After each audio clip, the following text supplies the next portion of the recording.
ओम नमः शिवाय। शिवजी सदा सहाय। ओम नमः शिवाय। गुरुजी जी सदा सहाय। गुरुजी महाराज का भोलेनाथ का ध्यान करते हुए आज हम वायव्य संहिता का 16 से लेकर 19 तक का अध्याय पढ़ेंगे। तो आइए शुरू करते हैं। समय संस्कार या समयाचार की दीक्षा की विधि। उपमन्यु कहते हैं, ये जो जनार्दन नाना प्रकार के दोषों से रहित शुद्ध स्थान और पवित्र दिन में गुरु पहले शिष्य का समय नामक संस्कार करे। गंध वर्ण और रस आदि से विधिपूर्वक भूमि की परीक्षा करके वायुशास्त्र की बताई हुई पद्धति से महामंडप का निर्माण करे। मंडप के बीच में विधि बनाकर 8 दिशाओं में छोटे छोटे कुंड बनाए। फिर ईशान कोण में या पश्चिम दिशा में प्रधान कुंड का निर्माण करे। एक ही प्रधान कुंड बनाकर चंदुआ, ध्वज और तथा अनेक प्रकार की बहुसंख्या मालाओं से उसको सजाए। तत्पश्चात विधि के मध्य भाग में शुभ लक्षणों से युक्त मंडल बनावे। लाल रंग के सुवर्ण आदि के चूर्ण से वह मंडल बनाना चाहिए। मंडल ऐसा हो कि उसमें ईश्वर का आह्वान किया जा सके। निर्धन मनुष्य सिंदूर तथा अघनी या तिन्नी के चावल से चूर्ण के से मंडल बनाएं। उस मंडप में 1 या 2 हाथ का श्वेत या लाल कमल बनाएं। एक हाथ में कमल की कर्णिका 8 अंगुल की होनी चाहिए। उसके केसर 4 अंगुल में हो और शेष भाग में अष्टदल आदि की कल्पना करें। 2 हाथ के कमल की कर्णिका आदि 1 हाथ वाले से दुगनी होनी चाहिए। उक्त वेदी या मंडप के ईशान कोण में पुनः एक वेदी पर 1 हाथ या आधे हाथ का मंडल बनाएं और उसे शोभाजनक सामग्रियों से सुशोभित करें। तत्पश्चात धान, चावल, सरसों, तिल, फूल और कुशा से उस मंडप को आच्छादित करके उसके ऊपर शुभ लक्षण से युक्त शिव कलश की स्थापना करें। यह कलश सोना, चांदी, तांबा अथवा मिट्टी का होना चाहिए। उस पर गंध पुष्प, अक्षत, कुश और दुर्वाकुर रखे जाएं। उनके कंठ में सफ़ेद सूत लपेटा जाए और उसे 2 नूतन वस्त्रों द्वारा आच्छादित किया जाए। उसमें शुद्ध जल भर दिया जाए। कलश में एक मुद्रा कुश अग्रभाग या ऊपर की ओर करके डाला जाए। सुवर्ण आदि द्रव्य छोड़ा जाए और उस कलश को ऊपर से ढक दिया जाए। उस आसन रूप कमल के उत्तर दल में सूत्र आदि के बिना झारी या गढ़वा, वर्धनी, विशिष्ट जलपात्र, शंकर चक्र और कमंडल आदि सब सामग्री संग्रह करके रखें। उक्त आसन मंडल के अग्रभाग में चंदन मिश्रित जल से भरी हुई वर्धनी हस्तराज के लिए रखें। फिर मंडल के पूर्व भाग में पर्वत मंत्रयुक्त कलश की स्थापना करके शिव की विधि पूर्वक महापूजा आरंभ करें। समुद्र या नदी के किनारे, गौशाला में, पर्वत के शिखर पर, देवालय में अथवा घर में या किसी भी मनोहर स्थान में मंडप आदि रचना के लिए पूर्वोक्त सब कार्य करें। फिर पूर्वक मंडल और अग्नि की वेदी बनाकर गुरु प्रसन्न मुख से पूजा भवन में प्रवेश करें। वहाँ सब प्रकार के मंगल कृत्य का संपादन करके नित्य कर्म के अनुष्ठान पूर्वक मंडल के मध्य भाग में महेश्वर की महापूजा करके अनंतर पुनः शिव कलश पर शिव का आह्वान पूजन करें। पश्चिमामुख यज्ञरक्षक ईश्वर का ध्यान करके अस्त्र राज की वर्धनी में दक्षिण की ओर ईश्वर की अस्त्र की पूजा करें। फिर मंत्रयुक्त कलश में मंत्र तथा मुद्रा आदि का न्यास करके मंत्र विशारद गुरु मंत्र का याग करें। इसके बाद देशिक शिरोमणि गुरु प्रधान कुंड में शिवाग्नि की स्थापना करके उसमें होम करें। साथ ही दूसरे ब्राह्मण भी चारों ओर से उसमें आहुति डालें। आचार्य से आधे या चौथाई होम का उनके लिए विधान है। आचार्य होम शिरोमणि को प्रधान कुंड में ही हवन करना चाहिए। दूसरे लोगों के स्वाध्याय स्तोत्र एवं मंगल पाठ करना चाहिए। अन्य शिव भक्ति वहाँ विधिवत जप करें। नृत्य, गीत, वाद और अन्य मंगल कृत्य भी होने चाहिए। सदस्यों को विधिवत पूजन, पुण्य वचन और पुनः भगवान शंकर का पूजन संपन्न करके इस शिष्य पर अनुग्रह करने की इच्छा मन में ले आचार्य महादेव जी से इस प्रकार प्रार्थना करें। प्रसीद देव देवेश देहमा विषय माम काम विमोचन्यम विश्वेश घृण्या च घृणा निधे। देव देवेश्वर प्रसन्न होइए। विश्वनाथ दयानिधि मेरे शरीर में प्रवेश करके आप कृपा पूर्वक इस शिष्य को बंधन मुक्त कराइए। तदनंतर मैं ऐसा ही करूँगा। इस प्रकार इष्ट देव की अनुमति पाकर गुरु उस शिष्य को जिसने उपवास किया हो या हविष्य भोजन किया हो अपने निकट बुलावे। वह शिष्य एक समय तक भोजन करने वाला और विरक्त हो, स्नान करके प्रातःकाल का कृत्य पूरा कर चुका हो, मंगल कृत्य का संपादन करके प्रणव का जप और महादेव जी का ध्यान कर रहा हो। उसे पश्चिम में दक्षिण द्वार के सामने मंडल में कुश के आसन पर उत्तर की ओर मुख करके बिठाएं और गुरु स्वयं पूर्व की ओर मुख करके खड़ा रहे। शिष्य ऊपर की ओर मुख करके हाथ जोड़ ले। गुरु प्रोक्षणी के जल से शिष्य का प्रोक्षण करके उसके मस्तक पर अस्त्रा मुद्रा द्वारा फूल फेंक कर मारे।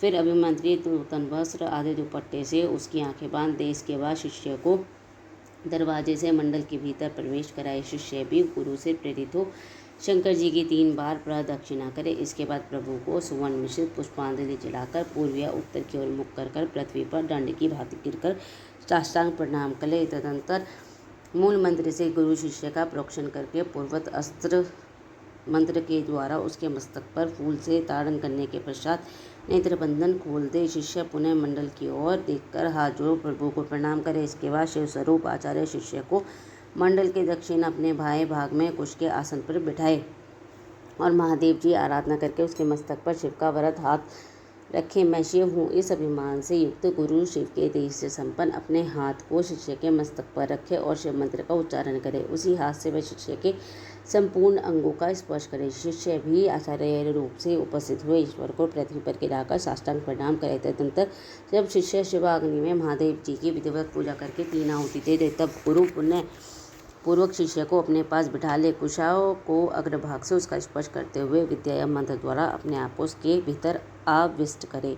तत्पश्चात महादेव जी को प्रणाम करके नाड़ी संधान करे। फिर शिव शास्त्र में बताए हुए मार्ग से प्राण का निष्क्रमण करके शिष्य के शरीर में प्रवेश करने की भावना करे। साथ ही मंत्रों का तर्पण भी करे। मूल मंत्र के तर्पण के लिए उसी के उच्चारण पूर्वक 10 आहुतियाँ देनी चाहिए। फिर अंगों के तर्पण के लिए अंग मंत्रों द्वारा भी क्रमशः 3 आहुतियाँ दें।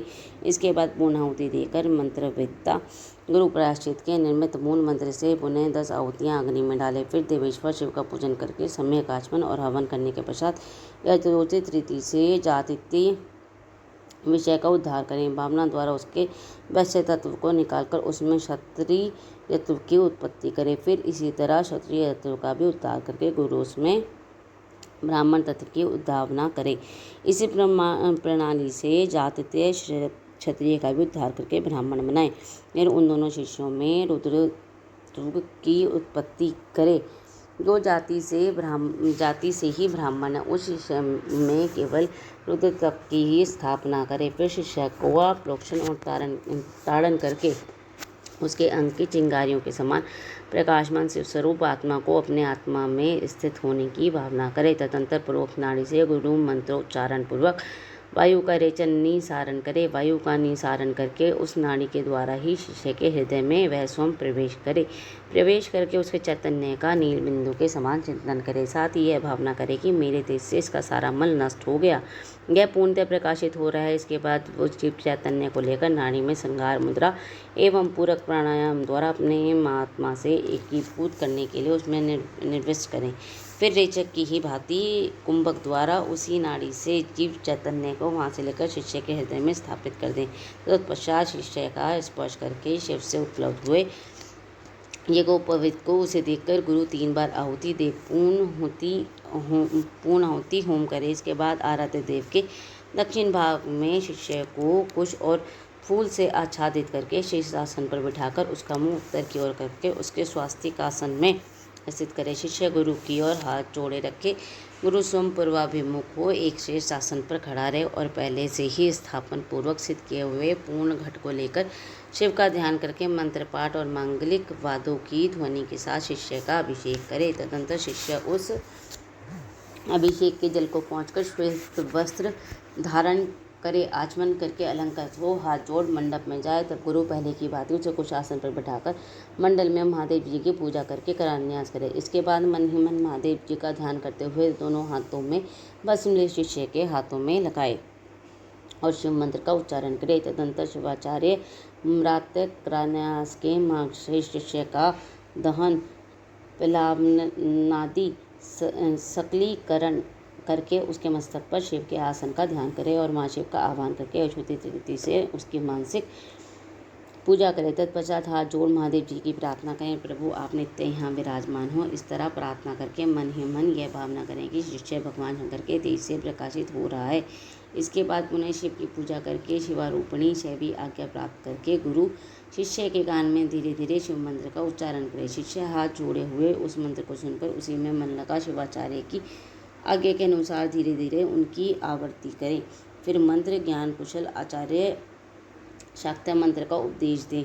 उनका सुखपूर्वक उच्चारण करवाकर शिष्य के प्रति मंगलाशंसा करें।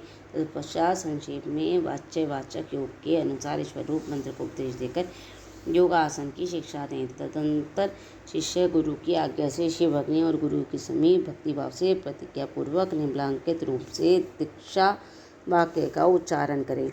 मेरे लिए प्राणों का परित्याग कर देना अच्छा होगा अथवा सिर काट देना भी अच्छा होगा, किंतु मैं भगवान त्रिलोचन की पूजा किए बिना कभी भोजन नहीं कर सकता। जब तक मोह दूर ना हो तब तक भगवान शिव में ही निष्ठा रखकर उन्हीं के आश्रित हो, नियम पूर्वक उन्हीं की आराधना करता रहे।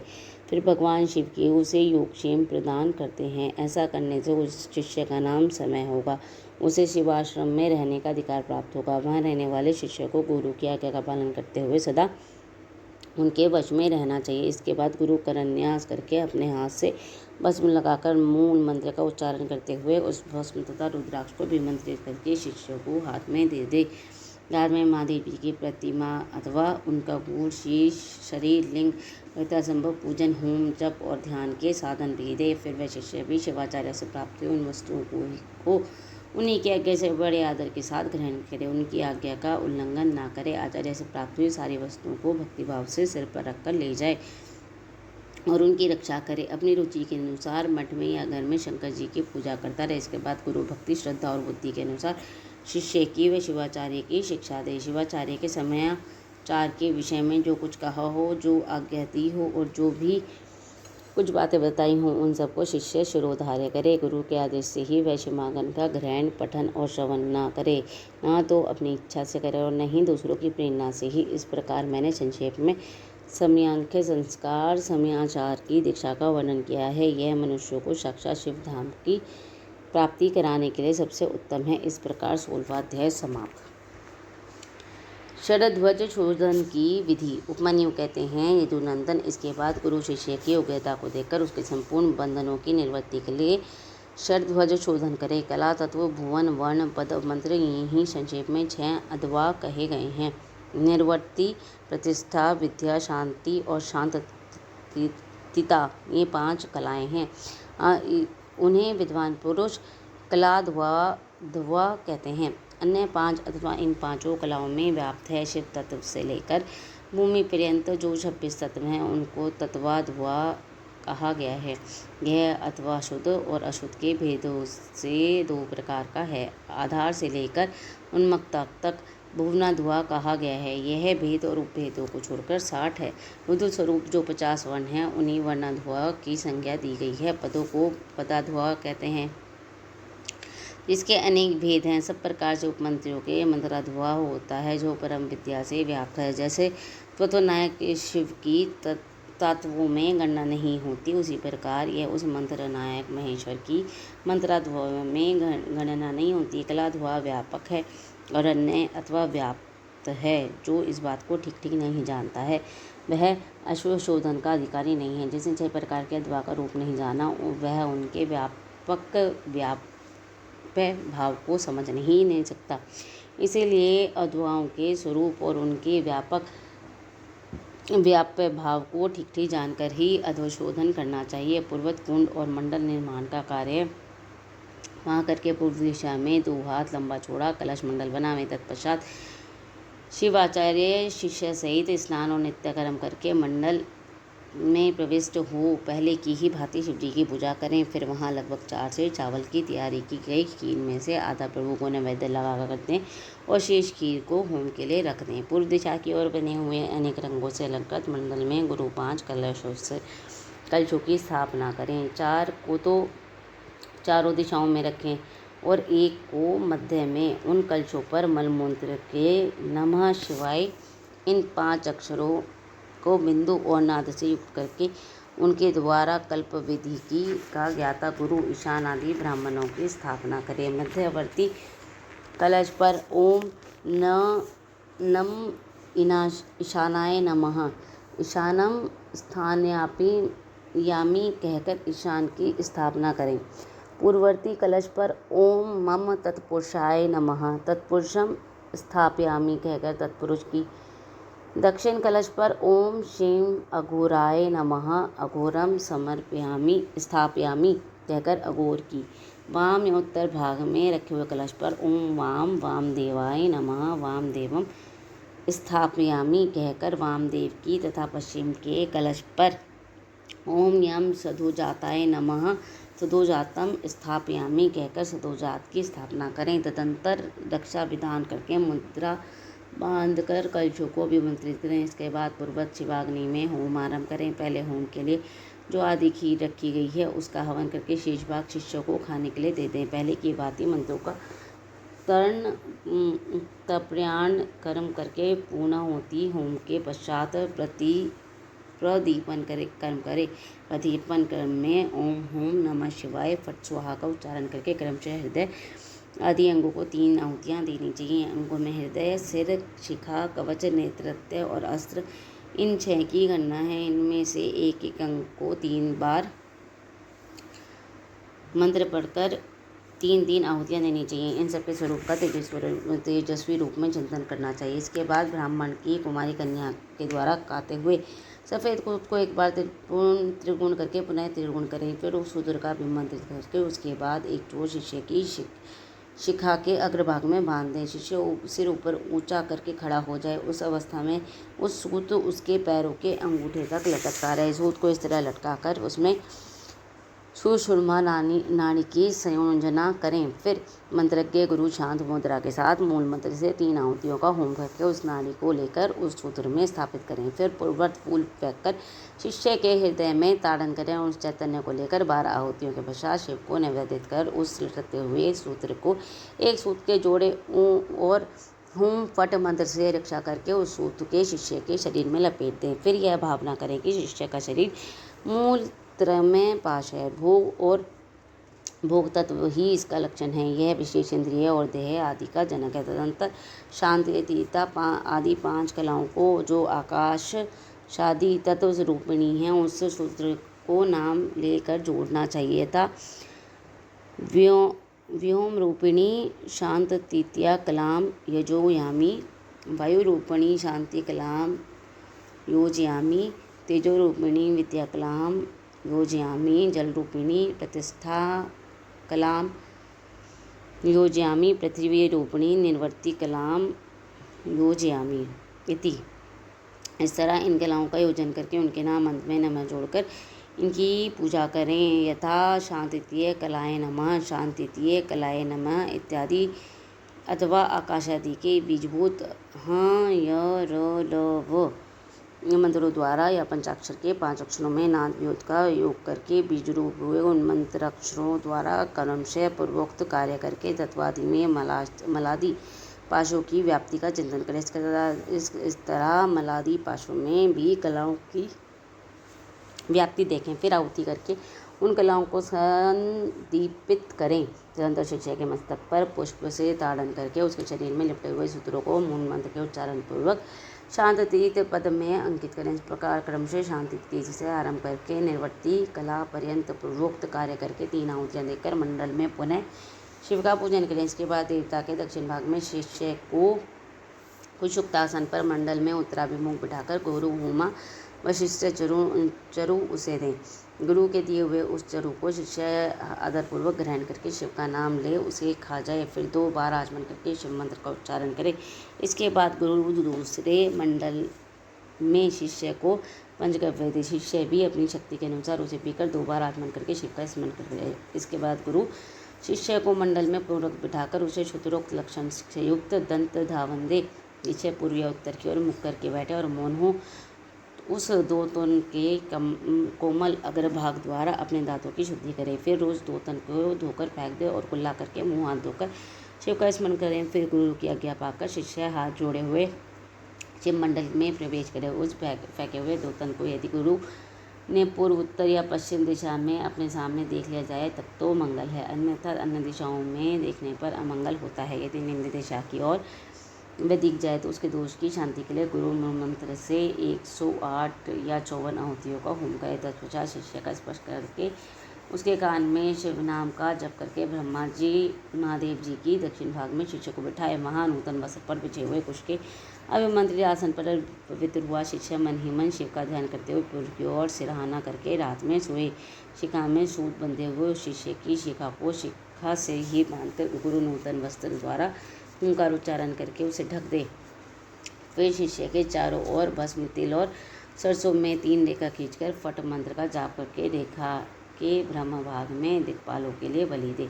शिष्य भी उपवास पूर्वक महारात को सोया करे और सवेरा होने पर उठकर अपने देखे हुए स्वप्न की बातें गुरु को बताए। इस प्रकार 17वां अध्याय समाप्त। स्वर ध्वजन शोधन की विधि। उपमन्यु कहते हैं, यदुनंदन तदंतर गुरु की आज्ञा ले शिव स्नान आदि संपूर्ण कार्यों को समाप्त करके शिव का चिंतन करता हुआ हाथ जोड़ शिव मंडल के समीप जाए। इसके बाद पूजा के सिवा पहले दिन का शेष सारा कृत्य नेत्र बंधन प्रत्यंत कर लेने के अनंतर गुरु उसे मंडल का दर्शन कराए। आँख में पट्टी बांधे रहने पर शिष्य कुछ फूल भी गिरे, फूल जहाँ भी गिरे वहीं उनको उपदेश दे। फिर पूर्वोक्त उसे निर्माल्य मंडल में जाकर ईशान देव की पूजा कराए और शिवाग्नि में हवन करे। यदि शिष्य ने दुस्वप्न देखा हो तो उस दोष की शांति के लिए 50 बार मूल मंत्र से अग्नि में आहुति दे। तदंतर शिखा में बंधे हुए सूत को पूर्ववत लटकाकर आधार शक्ति से पूजा से लेकर निर्वृत्ति कला संबंधी वागीश्वरीय पूजन पर्यंत सब कार्य होम पूर्वक करे। इसके बाद निर्वृत्ति कला में व्यापक सती बागेश्वरी को प्रणाम करके मंडल में महादेव जी के पूजन पूर्वक 3 आहुतियाँ दें। शिष्य को एक ही साथ संपूर्ण योनियों में प्राप्त करने की भावना करे। फिर शिष्य के सूत्र में शरीर में तारण प्रोक्षण आदि करके उसके आत्म चैतन्य को लेकर द्वादश शांत में निवेदन करे। फिर वहाँ से भी उसे लेकर आचार्य मूल मंत्र से शास्त्रोक्त मुद्रा द्वारा मानसिक भावना से एक ही साथ संपूर्ण योनियों में संयुक्त करे। देवताओं की 8 जातियाँ हैं, तिर्यक योनियों, पशु पक्षियों की 5 और मनुष्यों की 1 जाति। इस तरह कुल 14 योनियाँ हैं। उन सब में शिष्य को एक साथ प्रवेश कराने के लिए गुरु मनीमन भावना द्वारा शिष्य की आत्मा को ज्योति से बागेश्वरी के गर्भ में निर्वेश करे। बागेश्वरी में गर्भ की सिद्धि के लिए महादेव जी का पूजन प्रणाम और उनके निर्वत होम हवन करके चिंतन करे कि यथावत रूप से वह गर्भ सिद्ध हो गया। सिद्धे हुए गर्भ की उत्पत्ति, कर्मानुवर्ती सरलता, भोग प्राप्ति और परा प्रीति का चिंतन करें। तत्पश्चात उस जीव के उद्धार और जाति, आयु और भोग के संस्कार की सिद्धि के लिए 3 आहुतियों का हवन करके श्रेष्ठ गुरु महादेव जी से प्रार्थना करें।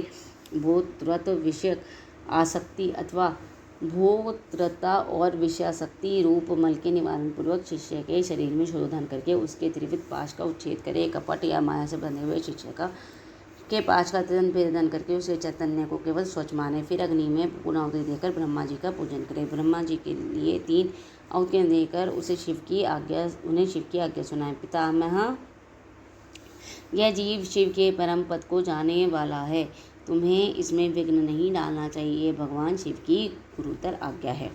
ब्रह्मा जी को शिव का आदेश सुनाकर उनकी विधिवत पूजा और विसर्जन करके महादेव जी की अर्चना करें। उनके लिए 3 आहुति दें। तत्पश्चात निर्वृत्ति द्वारा शुद्ध हुए शिष्य के आत्मा के पूर्वोक्त उद्धार करके अपनी आत्मा एवं सूत्र में स्थापित करके वागीश का पूजन करें। उनके लिए 3 आहुतियाँ दें और प्रणाम करके विसर्जन करें। तत्पश्चात निर्वृत्त पुरुष प्रतिष्ठा कला के साथ सानिध्य स्थापित करें। उस समय एक बार पूजा करके 3 आहुतियाँ दें और शिव के आत्मा के प्रतिष्ठा कला में प्रवेश की भावना करें। इसके बाद प्रतिष्ठा का आह्वान करके पूर्वोक्त संपूर्ण कार्य संपन्न करने के पश्चात उसमें व्यापक बागेश्वरी देवी का ध्यान करें। उसकी कांति पूर्ण चंद्रमंडल के समान है।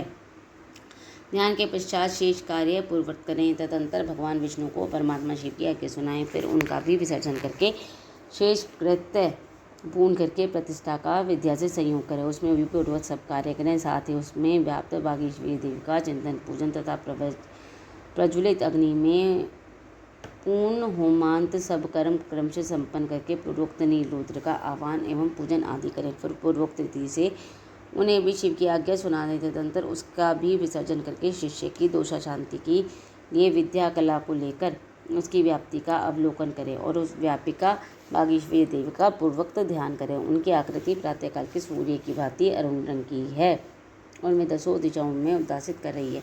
इस प्रकार ध्यान करके शेष कार्य पूर्वक करें। फिर महादेव जी का आह्वान पूजन और इस उद्देश्य से हवन करके उन्हें मन ही मन शिव की पूर्वोक्त आज्ञा सुनाए। तत्पश्चात महेश्वर का विसर्जन करके अन्य शांति कला को शांति तीर्थ तीता कला तक पहुंचकर उसकी व्यापकता का अवलोकन करें। उसके स्वरूप में व्यापक बागेश्वरी देवी का चिंतन करें। उनका स्वरूप आकाशमंडल के समान व्यापक है। इस प्रकार ध्यान करके पूर्ण आहुति होम पर्यंत सारा कार्य पूर्वक करे। शेष कार्य की पूर्ति करके तथा शिव की विधिवत पूजा करें और उन्हें भी अमित पराक्रमी शंभू की आज्ञा सुना दें। फिर वहाँ भी पूर्वोक्त शिष्य के मस्तक पर शिव की पूजा करके उन बागेश्वर देव को प्रणाम करें और उनका विसर्जन करके दें। तदंतर शिव मंत्र से पूर्वोक्त शिष्य के मस्तक का प्रोक्षण करके ये चिंतन करें कि शांततया तीता कला का शिव मंत्र में विलय हो गया। छहों अध्यायों से परे जो शिव की सर्वाध्यापिनी पराशक्ति है वह करोड़ों सूर्यों के समान तेजस्वी है। ऐसा उसके स्वरूप का ध्यान करें। फिर उस शक्ति के आगे शुद्ध स्फटिक के समान निर्मल हुए शिष्य की आज्ञा लेकर बिठा दें और आचार्य के जी को देकर शिव शास्त्र में बताई हुई पद्धति के अनुसार सूर्य सहित उसकी शिखा का छेदन करें। उस शिखा को पहले गोबर में रखकर फिर ओम नमः शिवाय बोस्ट का उच्चारण करके उसे शिवाग्नि में हवन कर दें। फिर कैंची धोकर रख लें और शिष्य की चेतना को उसके शरीर में लौटा दें।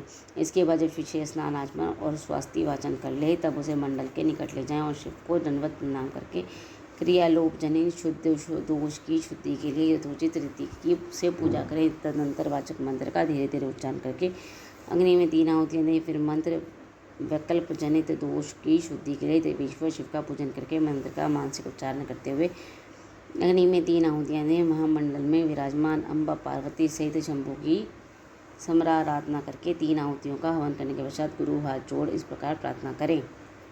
भगवान, आपकी कृपा से शिष्य की शरध्वज शुद्धि हो गई, अतः अब आप इसे अपने अविनाशी परम धाम में पहुँचाइए। इस तरह भगवान की पूजा कर नाड़ी संधान पूर्वक पूर्णाहुति होम पर्यंत कर्म का संपादन करके भूत शुद्धि करें। स्थिर तत्व पृथ्वी, अस्थिर तत्व वायु, शीत तत्व जल और उष्ण तत्व अग्नि तथा व्यापकता और एकता रूप आकाश तत्व का भूत शुद्धि कर्म में चिंतन करें। ये चिंतन उन भूतों की शुद्धि के उद्देश्य से ही करना चाहिए। भूतों की ग्रंथि का छेदन करके उनके अधिपतियों या अधिष्ठाता देवताओं सहित उनके त्यागपूर्वक स्थिति योग के द्वारा उनमें परम शिव में नियोजित करें। इस प्रकार शिष्य के शरीर का शोधन करके भावना द्वारा उसे दग्ध करें। फिर उसकी राख को भावना द्वारा ही अमृत कणों से आप्लावित करें। तदंतर उसमें आत्मा की स्थापना करके उसमें विशुद्ध अद्वैमय शरीर का निर्माण करें। उसमें पहले संपूर्ण अद्वैत में व्यापक शुद्ध शांति तीता कला का शिष्य के मस्तक पर न्यास करें। फिर शांति कला के मुख में विद्या कला का गले से लेकर नाभि पर्यंत भाग तक प्रतिष्ठा कला का उसके नीचे के अंगों में चिंतन करें। तदंतर अपने बीजों सहित सूक्ष्म मंत्र का न्यास करके संपूर्ण अंगों से शिष्य को शिव स्वरूप समझें।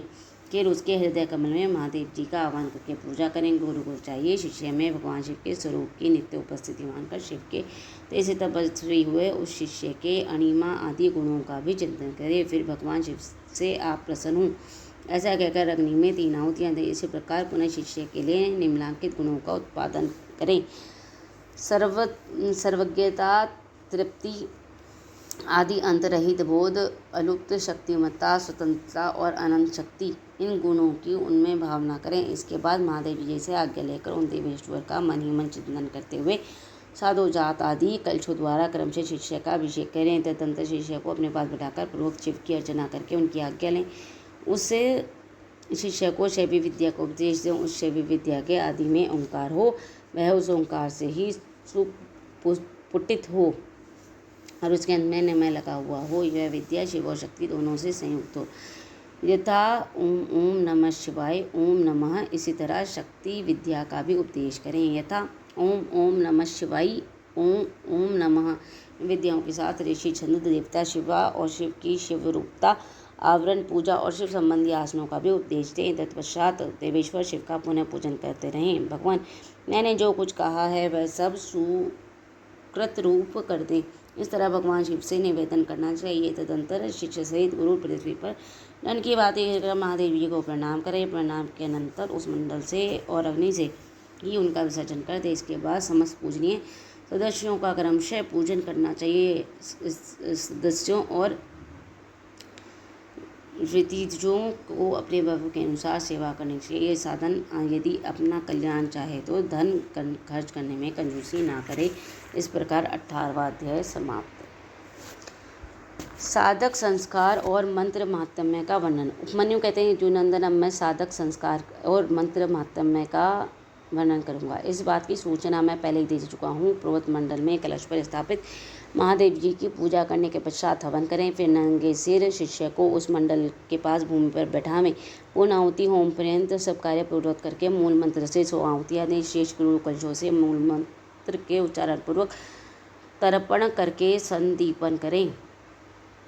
फिर क्रमशः पूर्वक कर्मों का संपादन करके अभिषेक करें। तत्पश्चात गुरु शिष्य को उत्तम मंत्र दें। महाविदोपदेशांत सब कार्य विस्तार पूर्वक संपादित करके पुष्पयुक्त जल से शिष्य के हाथ पर शैवी विद्या को समर्पित करें। और इस प्रकार के सौम्य यह महामंत्र परमेश्वर शिव के कृपा प्रसाद से तुम्हारे लिए अलौकिक तथा पारलौकिक संपूर्ण सिद्धियों को फल देने वाला हो। ऐसा कह महादेव जी की पूजा करके उनके यज्ञ के लिए गुरु साधक को साधन शिवयोग का उपदेश दें। गुरु के उस उपदेश को सुनकर मंत्र साधक शिष्य उनके सामने ही विनियोग करके मंत्र साधन आरंभ करें। मूल मंत्र के साधन को पुरुषचरण कहते हैं, क्योंकि विनियोग नामक कर्म करके सबसे पहले ही आचरण में लाने योग्य है। यही पुरुषचरण शब्द की व्युत्पत्ति है। मुमुक्षु के लिए मंत्र साधन अत्यंत कर्तव्य है, क्योंकि किया हुआ मंत्र साधन इहलोक और परलोक में साधक के लिए कल्याणदायक होता है। शुभ दिन और शुभ देश में निर्दोष समय में दांत और नख साफ करके अच्छी तरह स्नान करें और पूर्वाकालिक कृत्य प्रणाम करके यथा प्राप्त गंध पुष्पमाला और आभूषणों से अलंकृत हो सिर पर पगड़ी दुपट्टा ओढ़ पुनः श्वेत वस्त्र धारण करके देवालय में या घर में किसी पवित्र तथा मनोहर तेज में पहले से अभ्यास में लाएं।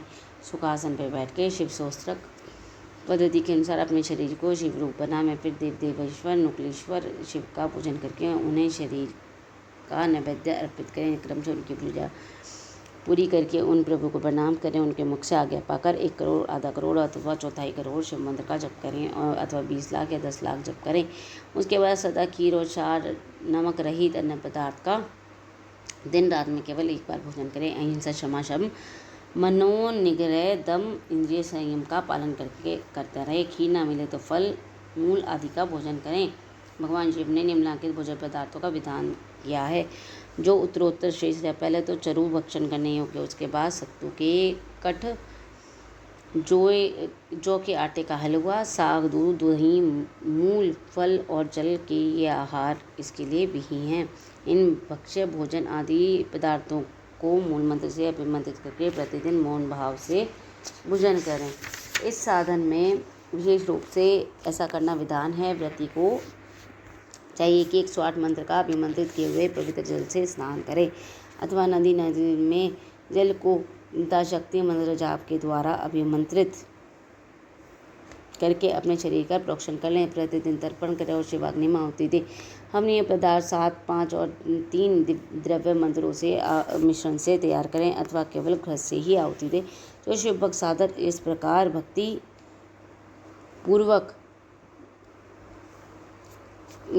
भाव से शिव की साधना या आराधना करता है, वह उसे इहलोक और परलोक में कुछ भी दुर्लभ नहीं है। अथवा प्रतिदिन बिना भोजन किए हुए एकाचित हो सहस्रा मंत्र जप किया करे। मंत्र साधना के लिए जो भी कोई ऐसा करता है, उसके लिए ना तो कुछ दुर्लभ है और ना ही उसका अमंगल ही होता है। वह इस लोक में विद्या, लक्ष्मी और सुख पाकर अंत में मोक्ष प्राप्त कर लेता है। साधन में नियोग तथा नित्य निर्मित कर्म में प्रवेश जल से, मंत्र से और भस्म में स्नान करके पवित्र शिखा बांधकर ये को पवित्र धारण कर कुश की पवित्र अग्नि ले ललाट में त्रिपुण लगाकर रुद्राक्ष की माला के लिए पंचाक्षर मंत्र का जप करना चाहिए। इस प्रकार 19वां अध्याय समाप्त। ओम नमः शिवाय। शिव जी सदा सहाय। ओम नमः शिवाय। गुरु जी सदा सहाय। शुक्राना गुरु जी महाराज।